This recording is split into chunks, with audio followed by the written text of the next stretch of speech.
Cette année, nous allons essentiellement faire des expériences sur les matériaux métalliques. On va donc présenter plus en détail cette famille de matériaux, les matériaux organiques et les matériaux céramiques. On va très peu expérimenter dessus, donc on s'attache tout d'abord à présenter les matériaux métalliques. Alors, dans les matériaux métalliques, on distingue les corps purs et les alliages. Tout d'abord, qu'est-ce que c'est qu'un corps pur? Donc, vous avez ici 4 exemples de corps purs: fer, cuivre, zinc, aluminium. Eh bien, un corps pur, souvenir de 5e, c'est une matière composée d'un seul produit. Un corps pur, c'est une matière composée d'un seul produit. Ça sera une définition à connaître, qu'il faudra écrire en rouge dans le cahier. Alors, qu'est-ce qui est encore à connaître sur ces corps purs? Leurs symboles et leurs couleurs.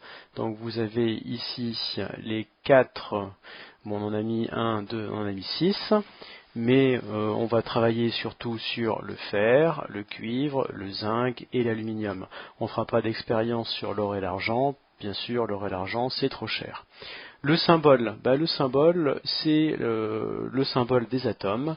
Souvenir de 4e, le symbole d'un atome, c'est souvent la première lettre majuscule de son nom.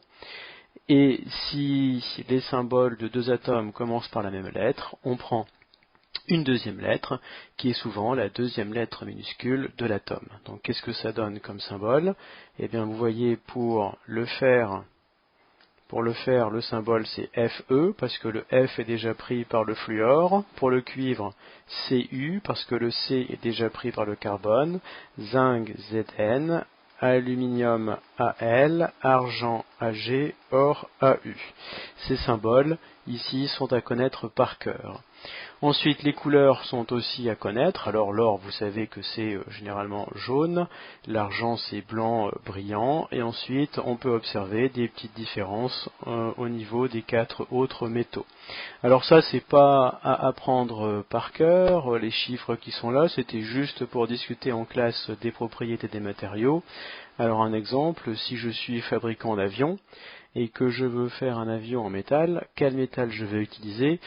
Je vais bien sûr utiliser le métal le plus léger. Et donc j'utiliserai en priorité, bien sûr, le métal le plus léger, c'est-à-dire l'aluminium.